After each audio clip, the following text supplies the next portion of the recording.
भगवद गीता छठा अध्याय 40वां श्लोक। भगवान ने कहा, हे प्रथापुत्र, कल्याण कार्य में निरत योगी का न तो इस लोक में न परलोक में ही विनाश होता है। हे मित्र, भलाई करने वाला कभी बुराई से पराजित नहीं होता। तात्पर्य: श्रीमद् भागवत में के पहले स्कंद के 5वें अध्याय के 17वें श्लोक में श्री नारद मुनि व्यासदेव को इस प्रकार उपदेश देते हैं। यदि कोई समस्त भौतिक आदेशों आशाओं को त्याग कर भगवान की शरण में जाता है तो इसमें न तो कोई क्षति होती है न पतन। दूसरी ओर अभक्त जन अपने अपने व्यवसाय में लगे रह सकते हैं, फिर भी वे कुछ प्राप्त नहीं कर पाते। भौतिक लाभ के लिए अनेक शास्त्र तथा लौकिक कार्य हैं।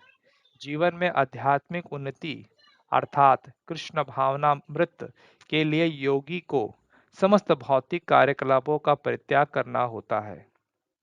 कोई यह तर्क कर सकता है कि यदि कृष्ण भावनामृत पूर्ण हो जाए तो इससे सर्वोच्च सिद्धि प्राप्त हो सकती है, किंतु यदि किंतु यदि यह सिद्धि प्राप्त न हो पाई तो भौतिक एवं आध्यात्मिक दोनों दृष्टियों से मनुष्य को क्षति पहुंचती है।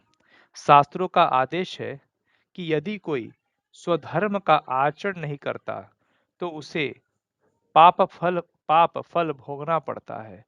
अतः जो दिव्य कार्यों को ठीक से नहीं कर पाता उसे फल भोगना होता है। भागवत पुराण आश्वस्त करता है कि असफल योगी को चिंता करने की आवश्यकता नहीं, भले ही उसे ठीक से स्वधर्मचारण न करने का फल भोगना पड़े तो भी वह घाटे में नहीं रहता, क्योंकि शुभ कृष्ण भावनामृत कभी विस्मृत नहीं होता।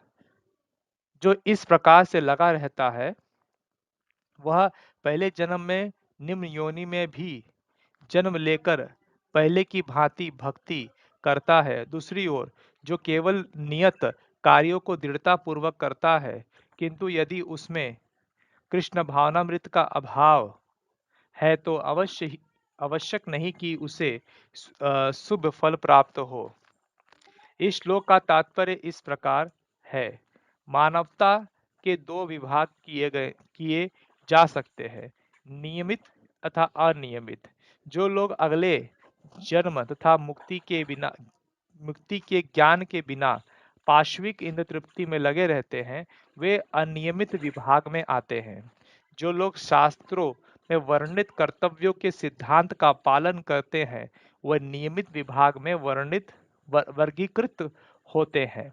अनियमित विभाग के संस्कृत तथा असंस्कृत, शिक्षित तथा अशिक्षित, बली तथा निर्बल लोग पाश्विक वृत्तियों से पूर्ण होते हैं। उनके कार्य सभी के कभी भी कल्याणकारी नहीं होती, क्योंकि वे पशुओं की भांति आहार निद्रा भय तथा मैथुन का भोग करते हुए इस संसार में निरंतर रहते हैं, जो सदा ही दुखमय है। किंतु जो लोग शास्त्रीय आदेशों का अनुसरण संयमित रहते हैं और इस प्रकार क्रमशः कृष्ण भावनामृत को प्राप्त होते हैं, निश्चित रूप से जीवन में उन्नति करते हैं।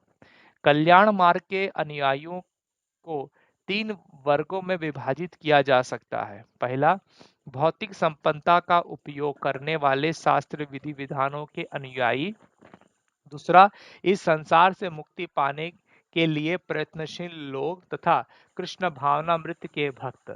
प्रथम वर्ण के अनुयायियों को पुनः दो श्रेणियों में विभाजित किया जा सकता है: सकाम कर्मी तथा इंद्र तृप्ति की इच्छा न करने वाले।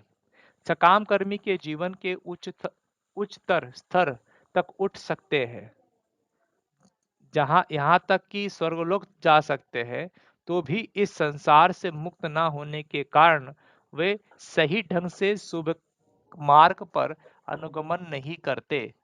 शुभ कर्म तो वे हैं जिनसे मुक्ति प्राप्त हो।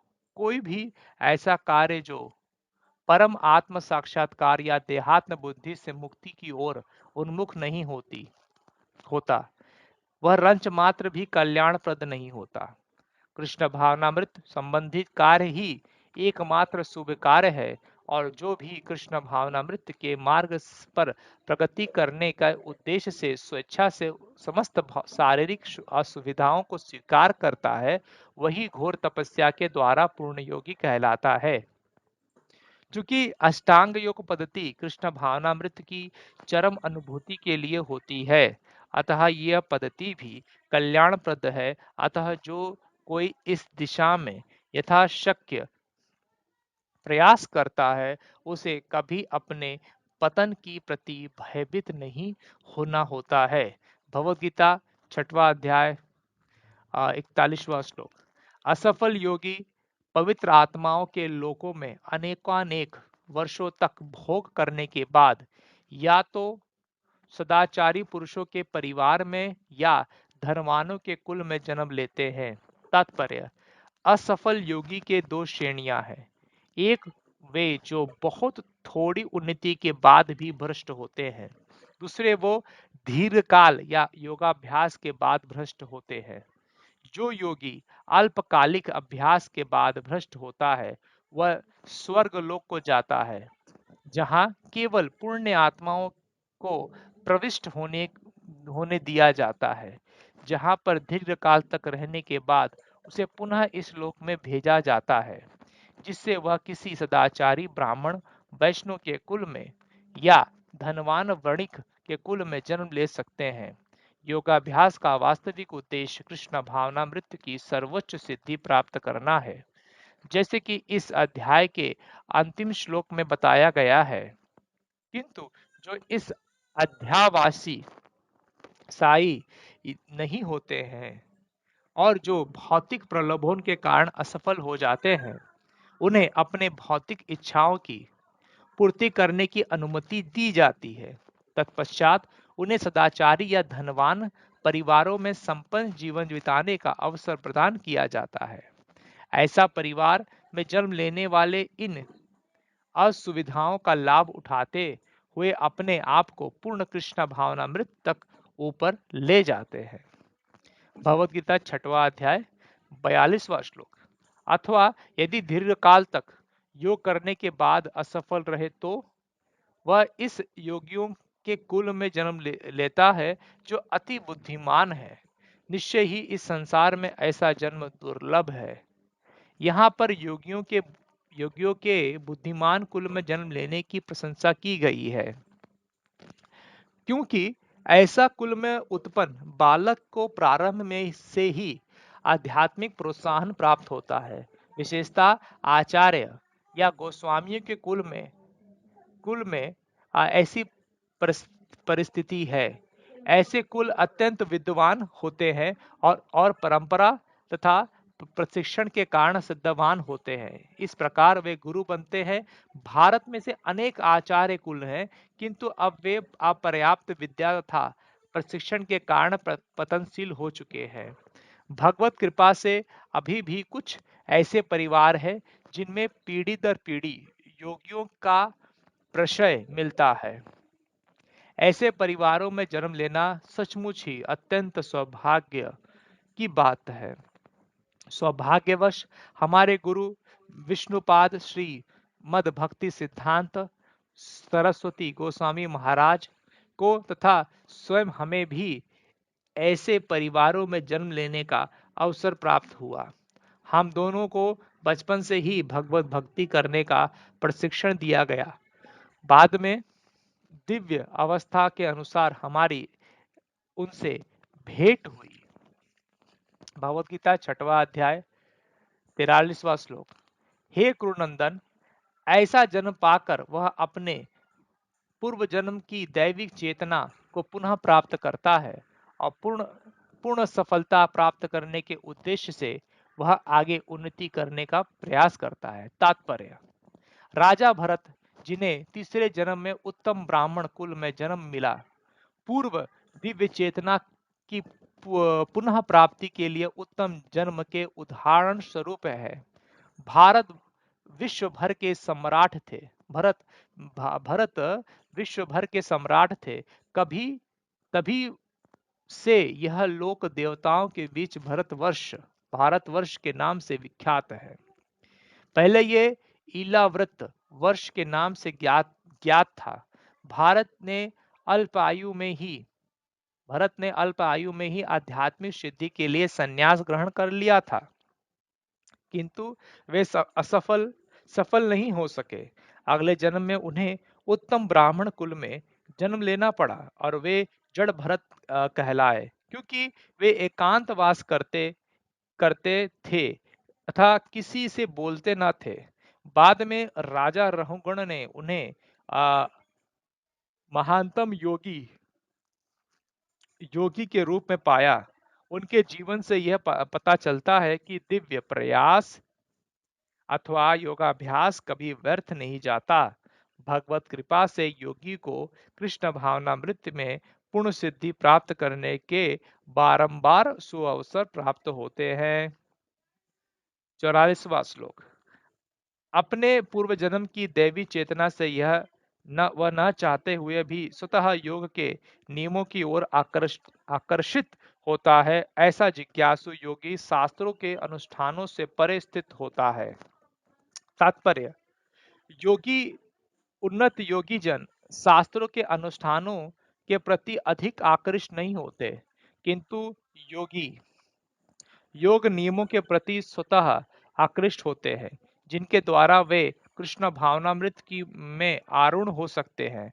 श्रीमद् भागवत के तीसरे स्कंद के 33वें अध्याय के 7वें श्लोक में उन्नत योगियों द्वारा वैदिक अनुष्ठानों के प्रति अवहेलना की व्याख्या इस प्रकार की गई है। हे भगवान, जो लोग आपके पवित्र नाम का जप करते हैं, वे चांडालों के परिवार में जन्म लेने लेकर भी उन आध्यात्मिक जीवन में अत्यधिक प्रगत होते हैं। ऐसा जप करता निसंदेह सभी प्रकार के तप और यज्ञ कर चुके होते हैं, तीर्थ स्थानों में स्नान कर चुके होते हैं और समस्त शास्त्रों का अध्ययन कर चुके होते हैं। इसका सुप्रसिद्ध उदाहरण भगवान चैतन्य ने प्रस्तुत किया, जिन्होंने ठाकुर हरिदास को अपने परम प्रिय शिष्य के रूप में स्वीकार किया। यद्यपि हरिदास का जन्म एक मुसलमान परिवार में हुआ था, किंतु भगवान चैतन्य ने उन्हें नामाचार्य की पदवी प्रदान की, क्योंकि वे प्रतिदिन नियम पूर्वक 3 लाख भगवान के पवित्र नामों हरे कृष्ण कृष्ण कृष्ण हरे हरे, हरे राम राम राम हरे हरे का जप करते थे। क्योंकि वे निरंतर भगवान के पवित्र नाम का जप करते थे, अतः यह समझा जाता है कि पूर्व जन्म में उन्हें शब्द ब्रह्म नामक वेद वणित कर्म कांड को पूरा किया होगा। तो वह जब तक कोई पवित्र नहीं होता, तब तक कृष्ण भावनामृत के नियमों को ग्रहण नहीं करता या भगवान के पवित्र नाम हरे कृष्ण का जप नहीं कर सकता।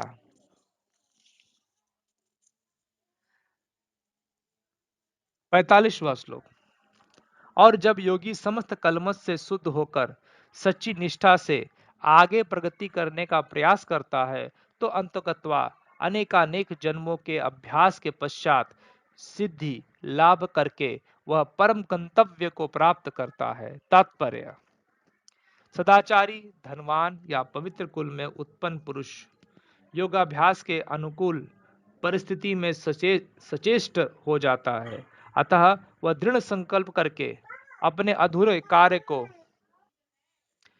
अतः वह दृढ़ संकल्प करके अपने अधूरे कार्य को करने में लग जाता है और इस प्रकार वह अपने को समस्त भौतिक कर्म से शुद्ध कर लेता है।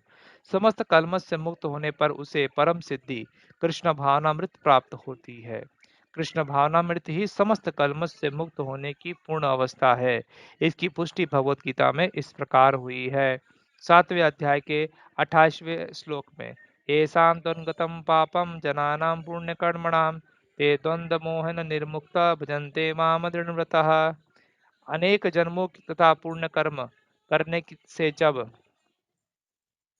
अनेक जन्मों तथा पुण्य कर्म करने से जब कोई समस्त कलमश तथा मोहमय द्वंद्व से पूर्णतया मुक्त हो जाता है, तभी वह भगवान के दिव्य प्रेमा भक्ति में लग पाता है। 46वां श्लोक। योगी पुरुष तपस्वी से, ज्ञानी से अतः सकाम कर्मी से बढ़कर होता है। अतः हे अर्जुन, तुम सभी प्रकार से योगी बनो। तात्पर्य, ये डिवाइन ग्रेस ऐसी भक्ति वेदांत स्वामी शिल प्रभुपाद की जाए। जब हम योग का नाम लेते हैं तो हम अपनी चेतना को परम सत्य के साथ जोड़ने की बात करते हैं। विविध अभ्यासकर्ता इस पद्धति को ग्रहण की गई विशेष विधि के अनुसार विभिन्न नामों से पुकारते हैं। जब यह योग पद्धति सकाम कर्मों कर्मों से मुख्यतः संबंधित होती है तो कर्मयोग कहलाती है। जब यह चिंतन से संबंधित होती है तो ज्ञान योग कहलाती है, और जब वह भगवान की भक्ति से संबंधित होती है तो भक्ति योग कहलाती है। भक्ति योग या कृष्ण भावनामृत समस्त योगों की परम सिद्धि है। जैसा कि अगले श्लोक में बताया जाएगा, भगवान ने यहाँ पर योग की श्रेष्ठता की पुष्टि की है, किंतु उन्हें इसका उल्लेख नहीं किया कि यह भक्ति योग से श्रेष्ठ है। भक्ति योग पूर्ण आत्मज्ञान है, अतः इससे बढ़कर कुछ भी नहीं है। आत्मज्ञान के बिना तपस्या अपूर्ण है। परमेश्वर के प्रति समर्पित हुए बिना अज्ञान योग की भी अपूर्ण है।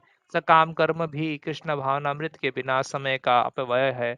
अतः यहाँ पर योग के सर्वाधिक प्रशंसिक रूप भक्ति योग है, और इसकी अधिक व्याख्या अगले श्लोक में की गई है। 47वां श्लोक। और समस्त योगियों में से जो योगी अत्यंत श्रद्धापूर्वक मेरे परायण है, अ- अपने अंतकरण में मेरे विषय में सोचता है और मेरी दिव्य प्रेम भक्ति करता है, वो योग में मुझसे परम अंतरंग रूप से युक्त तो रहता है, और सबों में सर्वोच्च है, यही मेरा मत है। तात्पर्य, यहाँ पर भजते शब्द महत्वपूर्ण है। भजते भज धातु से बनता है, जिसका अर्थ है सेवा करना। अंग्रेजी शब्द वर्शिप पूजन से यह भाव व्यक्त होता कि नहीं होता क्योंकि नहीं होता क्योंकि इससे पूजा करना, सम्मान दिखाना तथा योग का सम्मान करना सूचित होता है। किंतु प्रेम तथा श्रद्धा पूर्वक सेवा तो श्री भगवान के निमित्त है। किसी सम्माननीय व्यक्ति या देवता की पूजा न करने वाले को अशिष्ट कहा जा सकता है, किंतु भगवान की सेवा न करने वाले को तो पूरी तरह भत्सरना की जाती है। प्रत्येक जीव भगवान का अंश स्वरूप है, और इस तरह प्रत्येक जीव को अपने स्वभाव के अनुसार भगवान की सेवा करनी चाहिए। ऐसा ना करने से वह नीचे गिर जाता है। भागवत पुराण में इसकी पुष्टि इस प्रकार हुई है। जो मनुष्य अपने जीवनदाता अद भगवान की सेवा नहीं करता और अपने कर्तव्य में शिथिलता बरतता है, वो निश्चित रूप से अपने स्वाभाविक स्थिति से नीचे गिरता है। भागवत पुराण के इस श्लोक में भजती शब्द व्यवहत हुआ है। भजती भजंती शब्द का प्रयोग परमेश्वर के लिए ही प्रयुक्त किया जा सकता है, जबकि वर्शिप पूजन का प्रयोग देवताओं या अन्य किसी सामान्य जीव के लिए किया जाता है। इस श्लोक के प्रयुक्त अब जानंती शब्द भगवत गीता में भी पाया जाता है। अब जानंती माम बूढ़ा केवल मूर्ख तथा धूर्त भगवान कृष्ण का उपहास करते हैं। ऐसे मूर्ख भगवत गीता की प्रवृत्ति न होने पर भी भगवत गीता का भाष्य कर बैठते हैं। फलतः वे भजंती तथा वर्षि पूजन शब्दों में अंतर को नहीं समझ पाते। भगवान भक्ति योग समस्त योगियों की परिणति है।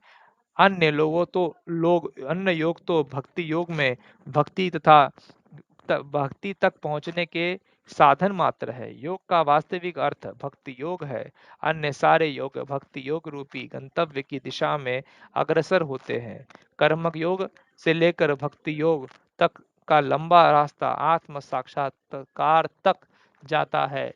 निष्काम कर्मयोग इस रास्ते मार्ग पर आरंभ है। जब कर्मयोग में ज्ञान तथा वैराग्य की वृद्धि होती है तो यह अवस्था ज्ञान योग कहलाती है। जब ज्ञान योग में इसके भौतिक विधियों में परमात्मा से ध्यान में वृद्धि होने लगती है और मन उन पर लगा रहता है, तो इसे अष्टांग योग कहते हैं। इस अष्टांग योग को पार करने पर जब मनुष्य से भगवान कृष्ण के निकट पहुंचता है, तो यह भक्ति योग कहलाती है। यथार्थ यथार्थ में भक्ति योग ही चरम लक्ष्य है, किंतु भक्ति योग का सूक्ष्म विश्लेषण करने के लिए अन्य योगों को समझना होगा। अतः जो योगी प्रशिक्षित होता है वह शाश्वत कल्याण के सही मार्ग पर रहता है। जो किसी एक बिंदु पर दृढ़ रहता है और आगे प्रगति नहीं करता, वह कर्मयोगी, ज्ञान योगी, ध्यान योगी, राजयोगी, हठ योगी या आदि नामों से पुकारा जाता है।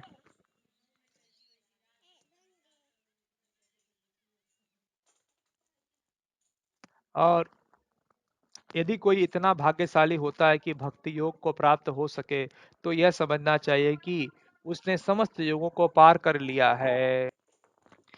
अतः कृष्ण भावनाभावित होना योग की सर्वोच्च अवस्था है। ठीक उसी तरह जैसे कि हम यह कहते हैं कि विश्व भर के पर्वतों में हिमालय सबसे ऊंचा है, जिसकी सर्वोच्च चोटी एवरेस्ट है। कोई विरला भाग्यशाली ही वैदिक विधान का अनुसार भक्ति योग के पथ को स्वीकार करके कृष्ण भावनाभावित हो पाता है। आदर्श योगी श्याम सुंदर कृष्ण पर अपना ध्यान एकाग्र करता है, और जो बादल के समान सुंदर रंग वाले, जिनका कमल सदृश मुख सूर्य के समान तेजवान है, जिनका वस्त्र रत्नों से प्रभावित होता है, प्रभावपूर्ण है, जिनका शरीर फूल की माला से सुशोभित है, उनके मंगों का को प्रति प्रदीप्त करने वाली उनकी ज्योति ब्रह्म ज्योति कहलाती है। वे राम, नरसिंह, वराह तथा श्री भगवान कृष्ण जैसे विभिन्न रूपों में अवतरित होते हैं। वे सामान्य व्यक्ति की भांति माता यशोदा के पुत्र रूप में जन्म ग्रहण करते हैं और कृष्ण, गोविंद तथा वासुदेव के नाम से जाने जाते हैं। वे पूर्ण बालक, पूर्ण पति, पूर्ण सखा, पूर्ण स्वामी और समस्त ऐश्वर्य तथा दिव्य गुणों से ओतप्रोत है। जो श्री भगवान के इस गुण में पूर्णतः अभिन्न रहता है, वह सर्वोच्च योगी कहलाता है। योग की यह सर्वोच्च दशा केवल भक्ति योग से प्राप्त की जा सकती है, जिसकी पुष्टि वैदिक साहित्य साहित्य से होती है। श्वेतास्त्र उपनिषद के 6वें अध्याय के 23वें श्लोक में लिखा है, यश देव पराभक्ति अर्थार्थ देवो तथा गुरो तस्य ते कथिताहार्थ प्रकाशंत महात्मनः। जिन महात्माओं के हृदय में श्री भगवान तथा गुरु में परम श्रद्धा होती है, उन्हें वैदिक ज्ञान का संपूर्ण तात्पर्य स्वतः प्रकाशित हो जाता है। भक्ति रस भजन्ते तदीहामुत्रपिधि नाश्यानामुष्यति मनः कल्पन्नेतदेव नैष्कर्म्यम। भक्ति का अर्थ है भगवान की सेवा, जो इस जीवन में या अगले जीवन में भौतिक लाभ की इच्छा से रहित होता है। ऐसी ऐसे प्रवृत्तियों से मुक्त होकर मनुष्य को अपना मन परमेश्वर में लीन करना चाहिए। नैष्कर्म्य का यही प्रयोजन है। गोपाल ताप तापनी उपनिषद के पहले अध्याय के 5वें श्लोक में, यह सभी कुछ ऐसा साधन है जिससे योग की परम सिद्धिमयी अवस्था भक्ति या कृष्ण भावनामृत को संपन्न किया जा सकता है। इस प्रकार श्रीमद् भगवद गीता के 6वें अध्याय भक्ति योग या भक्ति वेदांत तात्पर्य पूर्ण हुआ। हरे कृष्णा कृष्ण कृष्ण हरे हरे, हरे राम राम राम हरे।